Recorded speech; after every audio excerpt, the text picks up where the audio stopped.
నాడులో ఒక ముహూర్తము, 6 గాని 7 గాని నాడులు ఒక ప్రహరణము లేదా ఒక జాము.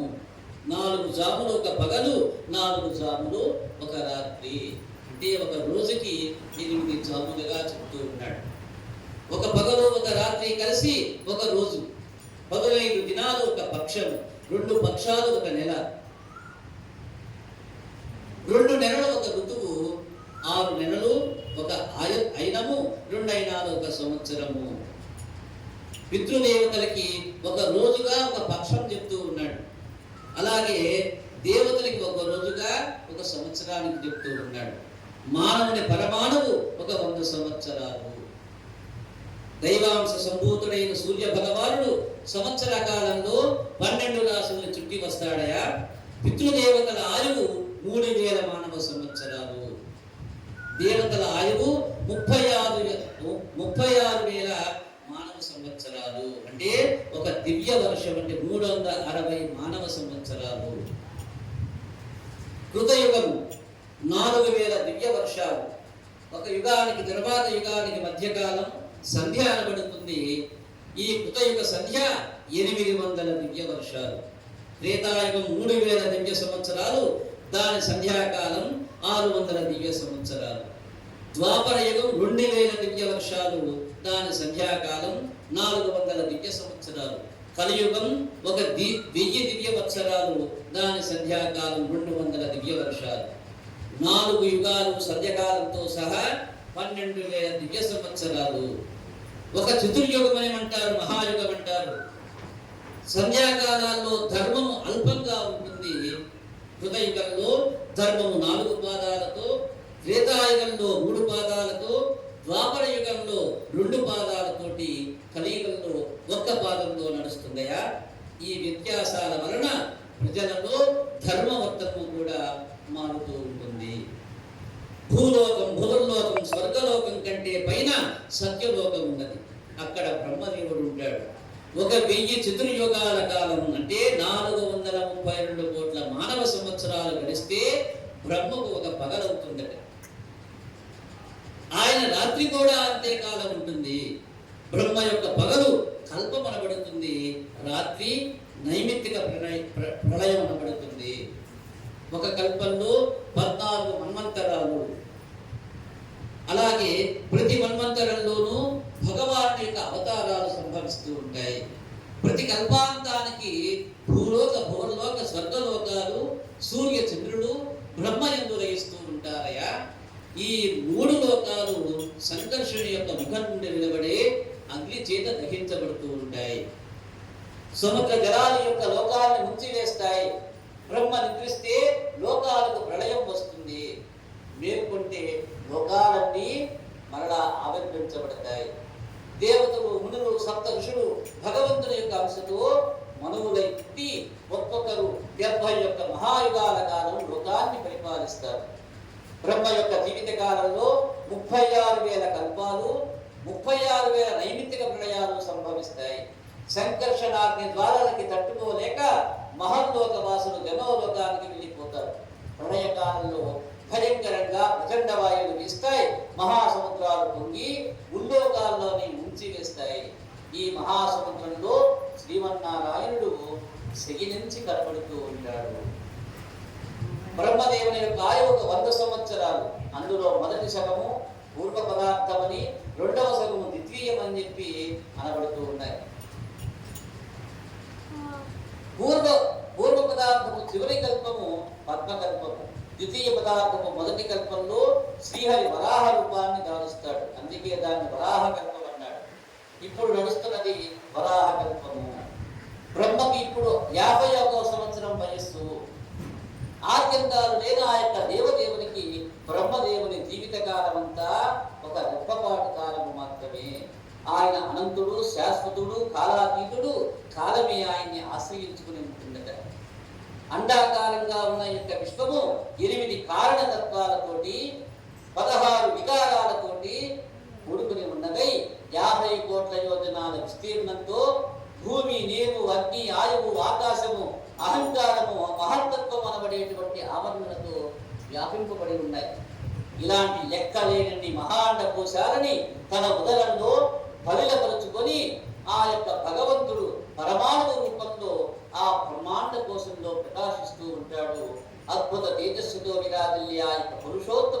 నిరోధించడానికి ఆ బ్రహ్మకి గాని శివుడికి గాని సాధ్యపడదు అంటూ యొక్క మహత్తత్వాన్ని వివరిస్తూ ఉన్నాడు. శ్రీహరి దర్శనమిచ్చి అంతర్ధానమైన తర్వాత బ్రహ్మ ఒక 100 సంవత్సరాలు తపస్సు చేశాడు.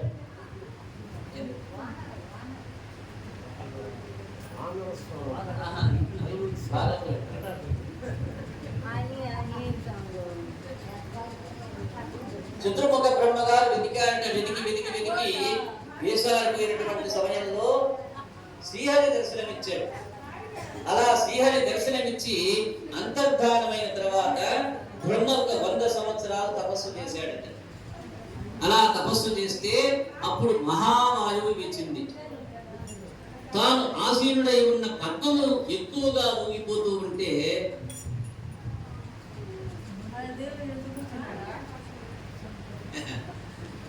పెద్ద గాలి వచ్చేసింది, మహావాయువు వచ్చేసింది. ఈ మహావాయువు వస్తే ఈ బ్రహ్మగారు నివాసం ఉన్నటువంటి పద్మం ఏం చేస్తుంది? కదులుతూ ఉంది.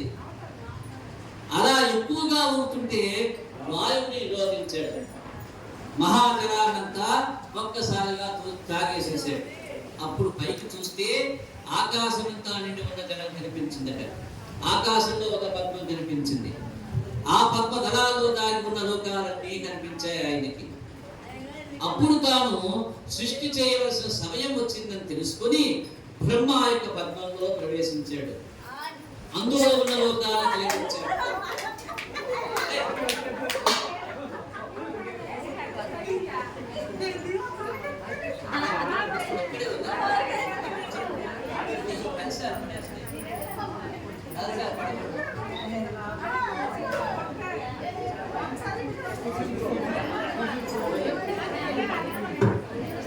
హరి వాసుదేవా వాసుదేవా.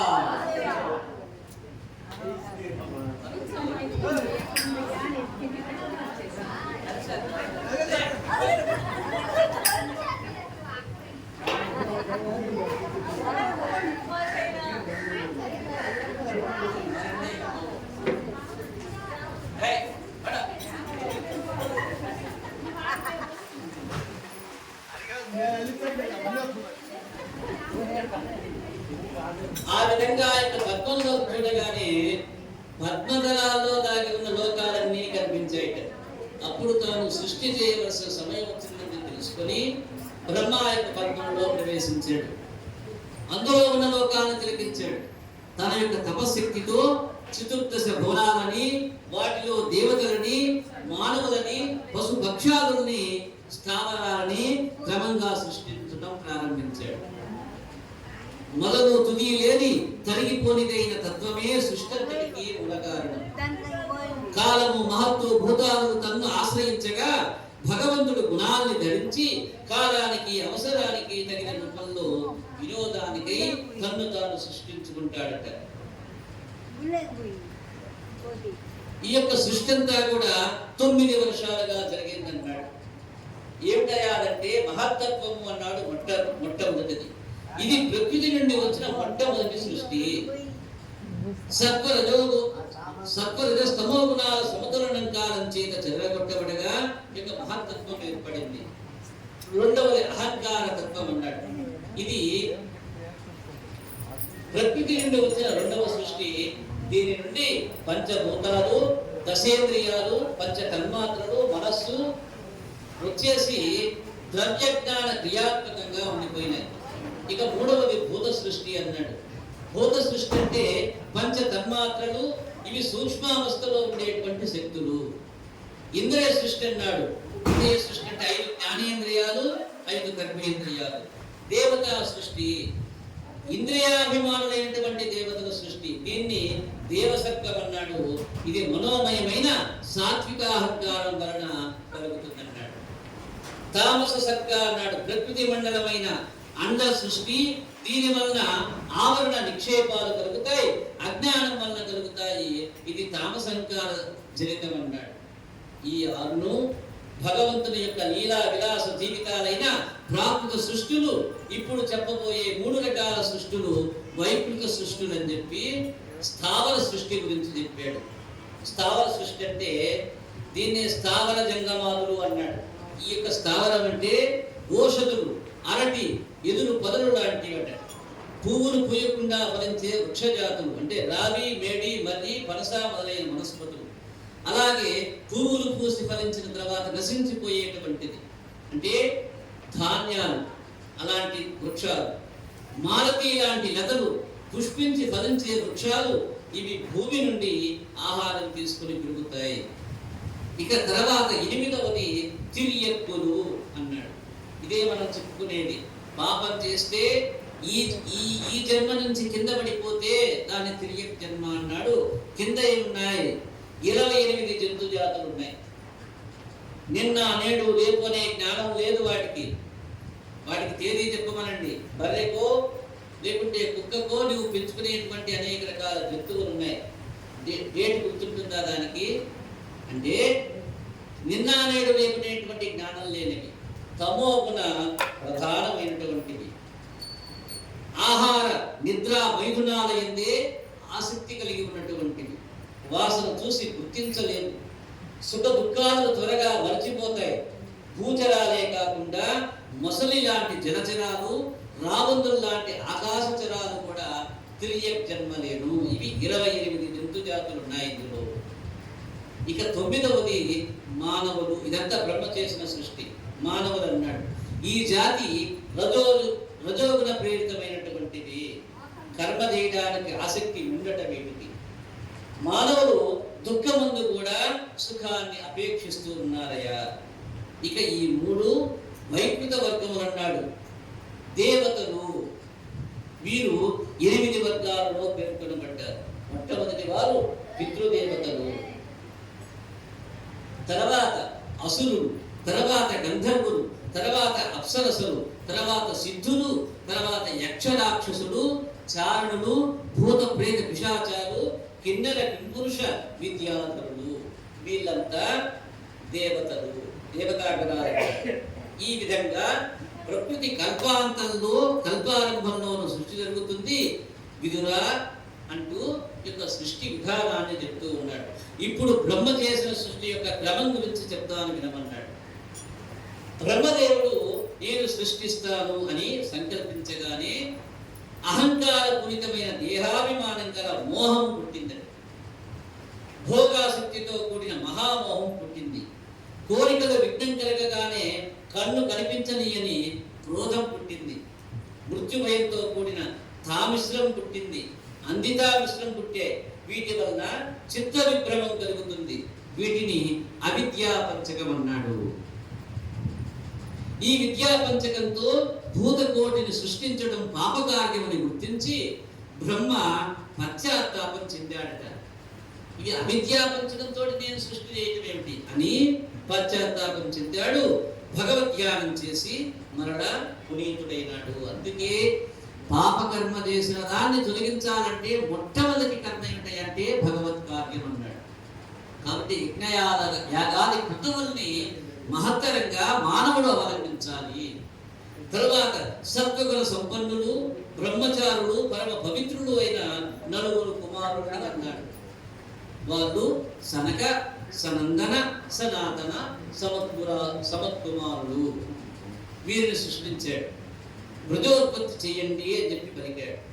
బ్రహ్మ వారిని ఆదేశించగా మోక్షకాముకులమై శ్రీహరిని ఆశ్రయిస్తాము గాని సంసారముని మేము కాలేము అని చెప్పి పలికారట. వాళ్ళు తిరస్కరించారు బ్రహ్మగారి వాక్కుని. బ్రహ్మకి పట్టలేనంత ఆగ్రహం వచ్చింది. అయినా నిగ్రహించుకున్నాడు. ఆ ఆగ్రహం అంటే ఎప్పుడైతే కోపం వచ్చిందో, కోపం వస్తే ఏమవుతుంది? చెమట పడుతుంది. ఆవేశం వస్తే చెమట పడుతుంది. ఏదో కర్మ చేయాలనిపిస్తుంది. కొట్టడమో, తిట్టడమో, పరిగెత్తడమో, లేవడమో, ఇలాంటిది ఏదో వచ్చేస్తుంది. ఇప్పుడు ఇలా జరగగానే ఆయన నుదిటిన చెమట బిందువు పుట్టిందట. మృగిటితోటి కేంద్రీకృతమయ్యి అక్కడ క్రోధస్వరూపుడైనటువంటి నీలలోహితుడు ఉద్భవించాడు. అలా నీలలోహితుడు ఉద్భవిస్తూనే పెద్ద రోదన చేశాడు. రోదనం అంటే ఏడవడం. పెద్దగా రోధించాడు. నీలం ఎరుపు రంగుతో పుట్టిన అతడు బ్రహ్మను అడిగాడు. ఏమని? నేనెవరిని, నా పేరేమిటి, ఏం చెయ్యాలి?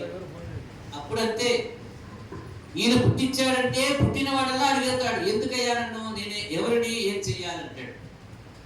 అప్పుడు అన్నాడు అతన్ని ఉజ్జగిస్తూ, నాయనా ముందు ఆ రోదన మానేసి అన్నాడు. ముందు ఆ ఏడు బాబు అన్నాడు, నీకు రుద్రుడు అనేటువంటి నామం సరిపోతుంది. ఎందుకని? రౌద్రంతో రోధిస్తూ పుట్టడం చేత నీకు రుద్రుడు అనేటువంటి పేరు.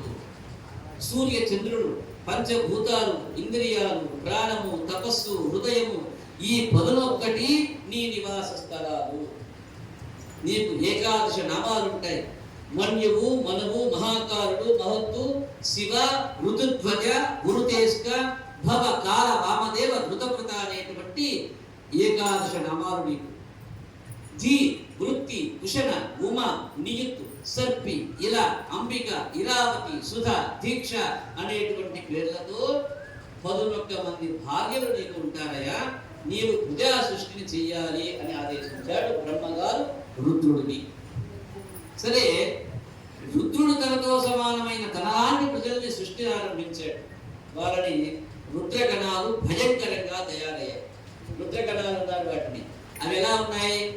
ఈయన కంటే రౌద్రంగా ఉన్నాయి. అయ్యలారా, ఇక మీ సృష్టి చాలయా, పోయి తపస్సు చేసుకోండి అని చెప్పి బ్రహ్మ యొక్క రుద్రుడిని కోరాడు. ఆ ప్రకారంగానే వారు శాంతులై తపస్సులో నిమగ్నమై ఉన్నారు. ఆ తరువాత ఈ బ్రహ్మగారు 10 మందిని సృష్టించాడు. తన బొటని వేరు నుండి దక్షుడిని, తొడ నుండి నారదుణ్ణి, నాభి నుండి పులహుడిని, చివరి నుండి పులస్త్యుణ్ణి, చర్మం నుండి భృగువుని, చేతి నుండి క్రతువుని, ముఖం నుండి ఆంగీరసుణ్ణి, ప్రాణము నుండి వశిష్ఠుణ్ణి, మనస్సు నుండి మరీచిని, కన్నుల నుండి అద్రిని ఆవిర్భింపజేశాడు. వీళ్ళందరూ కూడా ఎవరు? మహర్షులు. అతని కుడి వక్షస్థలం నుండి ధర్మం వచ్చేసింది. బ్రహ్మగారి కుడి వక్షస్థలం నుండి ధర్మం వచ్చేసింది. వెన్ను నుండి అధర్మం వచ్చింది. మృత్యువు, అధర్మము మృత్యువు 2 వెన్ను నుండి వచ్చేసాయి. ఆత్మ నుండి మన్మధుడు పుట్టాడు. కనుబొమ్మల్లో నుంచి క్రోధం వచ్చేసింది. పెదవుల నుండి లోభం వచ్చేసింది. ముఖం నుండి సరస్వతి పుట్టారట. అతని పురుషాంగంలో నుండి సముద్రాలు, అపానం ఉద్భవించాయి. పాపాశ్రయుడైన నిరుతి నీటి నుండి కర్దముడు ఉదయించారు. బ్రహ్మ యొక్క 4 ముఖాల నుండి 4 వేదాలు వెలువడ్డాయి. 4 హోతలతో చేయబడే చాతుర్హోత్రం అనే కర్మతంత్రం ఆవిర్భవించింది. యజ్ఞ నిర్వాహకులైనటువంటి హోత, అధర్వము, ఉద్గాత, బ్రహ్మ అనబడే ఋత్విక్కులు పఠించవలసిన శస్త్ర, యుజ్య, స్తోమ, ప్రాయశ్చిత్తముల మంత్రాలు వెలువడ్డాయి. ఉపవేదాలైన ఆయుర్వేదం, ధనుర్వేదం, గాంధర్వం, స్థాపత్యం ఆ ముఖాల నుండి బయటకు వచ్చేసాయి. ఇతిహాస పురాణాలు, కర్మతంత్రాలు, కర్మపాతాలు పుట్టే. బ్రహ్మచర్యం, గార్హస్థ్యం, వానప్రస్థం, సన్యాసనం అనేటువంటి ఆశ్రమ ధర్మాలు చెప్పబడ్డాయి. బ్రహ్మచర్యాన్ని సావిత్రమని కూడా అన్నారు. ఉపనయనం తర్వాత మొదటి 3 రోజులు గాయత్రిని జపించటం ప్రజాపత్యం అన్నారు. వేదవ్రతాలను ఆచరించటం బ్రాహ్మము, వేదాన్ని పూర్తిగా నేర్చుకుని ఆచరించటం నైష్ఠికం అన్నాడు. దాన్ని నైష్ఠిక బ్రహ్మచార్యం అంటారు. గృహస్థులు 4 విధాలయ. పొలం దున్ని పండించుకోవటం వార్త అనబడుతుంది. యజ్ఞ సామాగ్రిని సమకూర్చుకోవడం సంచయం అవుతుంది. పరులను యాచించకుండా ఉండటం శారీయం అవుతుంది. పొలాల్లో రాలిన గింజల్ని ఏరుకొని వచ్చి వాటిని శిలలపై నూర్చుకొని జీవనం గడపటం శిలోంచనము అనబడుతుంది. ఇక వానప్రస్థులు 4 విధాలు. దుంపలు దుబ్బుకొని భుజించేటువంటి వాళ్ళు వైఘానసులు. క్రొత్త పంట రాగానే పూర్వం దాచిపెట్టిన పదార్థాలన్నీ ఇతరులకు పంచిపెట్టేటువంటి వాళ్ళు బాలికీయులు. పొద్దున్నే లేవగానే ఏ దిక్కు కనిపిస్తుందో ఆ దిక్కుకు పోయి అక్కడ ఆయాచితంగా లభించిన దాన్ని భుజించేటువంటి వాళ్ళు ఔదుంబరులు. రాలిన పత్రాలను తినేటువంటి వాళ్ళు హేనవులు అని చెప్పి 4 రకాల వానప్రస్థుల్ని సూచించారు. ఈ వానప్రస్థులలో మొదట ఎవరన్నారు? వైఖానసుడు. సన్యాసులు 4 విధాలు అన్నాడు. సొంత కుటీరం ఉండి చేయదగిన కర్మలు చేసేటువంటి వాళ్ళు కుటీచకులు అన్నాడు. కుటీరం లేకుండా కర్మలు అప్రధానమని భావించి జ్ఞాని అయి సంచరించేటువంటి వాడు బహూదకుడు అన్నాడు. కేవలం జ్ఞానాభ్యాసం మాత్రం చేసేటువంటి వాడు హంస అన్నాడు. జ్ఞానాభ్యాసం కూడా లేకుండా పరబ్రహ్మతత్వం అలవడిన వాడు నిష్క్రియుడు అన్నాడు. ఇందులో వాళ్ళే మనవహంస పరివ్రాజకులు అనేటువంటి వారు కొన్ని ఆశ్రమ ధర్మాలలో ఇప్పుడు కూడా ఉన్నారు. బ్రహ్మ నుండి అన్వీక్షకి, త్రయి, వార్త, దండనీతి అనబడేటువంటి 4 న్యాయ విద్యలు పుట్టాయి. అన్వీక్షకి అంటే ఆత్మానాత్మ వివేకం ద్వారా మోక్షాన్ని సాధించేటువంటి విద్య. త్రయి అంటే ఋగ్, యజు, సామవేదాలలో చెప్పబడిన కర్మానుష్ఠానం ద్వారా స్వర్గాది ఫలాల్ని పొందడం. వార్త అంటే జీవనోపాధి గురించి చేసే కృషి వాణిజ్యాలు. దండనీతి అంటే అర్థ సంపాదన విద్య. బ్రహ్మ నుండి భూ, భువ, సువ, మహ అనేటువంటి 4 వ్యాహృతులు వచ్చేసాయి. అతని ఉదయాకాశం నుండి ఓంకారం వచ్చేసింది. 6 ఛందస్సులు, 50 అక్షరాలు, 7 స్వరాలు, శబ్ద బ్రహ్మము అన్నీ ఆ యొక్క బ్రహ్మగారి నుండే ఉద్భవించాయి. ఇంత జరిగినా అనుకున్నంతగా ప్రజా సృష్టి జరగలేదని చెప్పి బ్రహ్మ గుర్తించాడు. కారణం తెలియలా ఆయనకి. దైవాన్ని ధ్యానించాడు. అతని దేహం నిలువుగా 2 భాగాలైపోయిందట. కుడి భాగం స్వరాటైనటువంటి స్వయంభువుగాను, ఎడమ భాగం దివ్య సుందరైనటువంటి శతరూపగాను రూపొందాయి. వారిద్దరిని వివాహం చేసుకోనమని చెప్పి బ్రహ్మ ఆదేశించాడు. స్త్రీ పురుష సంయోగం చేత సంతానోత్పత్తి విధానం ఈ ఆది విధులతోనే ప్రారంభమైంది. అంతవరకు బ్రహ్మ శరీరం నుండే సృష్టి జరిగింది. ఇక అక్కడి నుంచి ఈ యొక్క మానవ సృష్టి అనేటువంటిది మొదలైంది. ఓ విదుర మహాశయ, బ్రహ్మ యొక్క శరీరం నుండే కాదు, అతని విభిన్న పరిస్థితుల మనోభావాల నుండి కూడా చిత్ర విచిత్రమైన సృష్టిలు సంభవించాయి. చెప్తాను వినవయ్య. నేను ఇదివరకే చెప్పినట్లు భగవానుడు సర్వేశ్వరుడు, సర్వశక్తివంతుడు, సాటి లేని ప్రభావం కలిగినటువంటి వాడు. కాలంలో ప్రవేశించి పరమాత్మ తనలో నిక్షిప్తమై ఉన్న ప్రకృతిని సృష్టి కార్యాన్ని చేపట్టడానికి కాలము చేత ప్రేరణ కలిగింపజేస్తూ ఉంటాడు. సర్వ రజస్తమో గుణాలతో కూడి ఉన్న ప్రకృతి నుండి ఆ గుణాలతోనే మహత్తత్వాన్ని బయటపడి, రజోగుణ ప్రధానంగా ఉన్న మహత్తత్వం నుండి భూతాది అనబడే అహంకారం వచ్చింది. ఇది తన్మాత్ర అనబడే సూక్ష్మభూతాలను సృష్టించింది. రాజసాహంకారంతో కూడిన సాత్వికాహారం నుండి జ్ఞానేంద్రియాలు, కర్మేంద్రియాలు, మనస్సు వెలువడ్డాయి. ఇవన్నీ ఉన్నప్పటికీ అవి అన్యోన్యంగా కలగకపోవటం చేత అండము సృష్టింపలేకపోయాయి. భగవానుడు వాటిలో ప్రవేశించి వాటిని తగు పాలలో కలిసేటట్లు చేశాడు. దాని వలన బంగారంలాగా ప్రకాశించే ఒక అండం తయారైంది. కానీ ఆ అండంలో చైతన్యం లేదు. అది అంతకుముందే సృష్టించబడిన జలాల్లో పడి ఉంది. అప్పుడు పరమేశ్వరుడు అనిరుద్ధ రూపి అయి ఆ అండంలో 1000 సంవత్సరాలు పడుకొని ఉండగా ఆయన నాభి నుండి 1000 సూర్యుల తేజస్సుతో ఒక పద్మం ఉద్భవించింది. అది సమస్త జీవరాశికి స్థావరమైంది. అందులో సకల జీవ సృష్టి స్వరూపుడైన బ్రహ్మ ఆవిర్భవించాడు. అప్పుడు అతడు గతించిన గర్భంలో లాగానే ఇప్పుడు కూడా నామరూపాలతోనే లోకాన్ని సృష్టించాడంటూ సృష్టి క్రమాన్ని ఆ యొక్క మైత్రేయుడికి మైత్రేయుడు విదురుడికి ఉపదేశిస్తూ ఉన్నాడు. ఇది జీవ సృష్టి క్రమం. శ్రీరమారమణ గోవింద వాసుదేవ వాసుదేవ వాసుదేవ.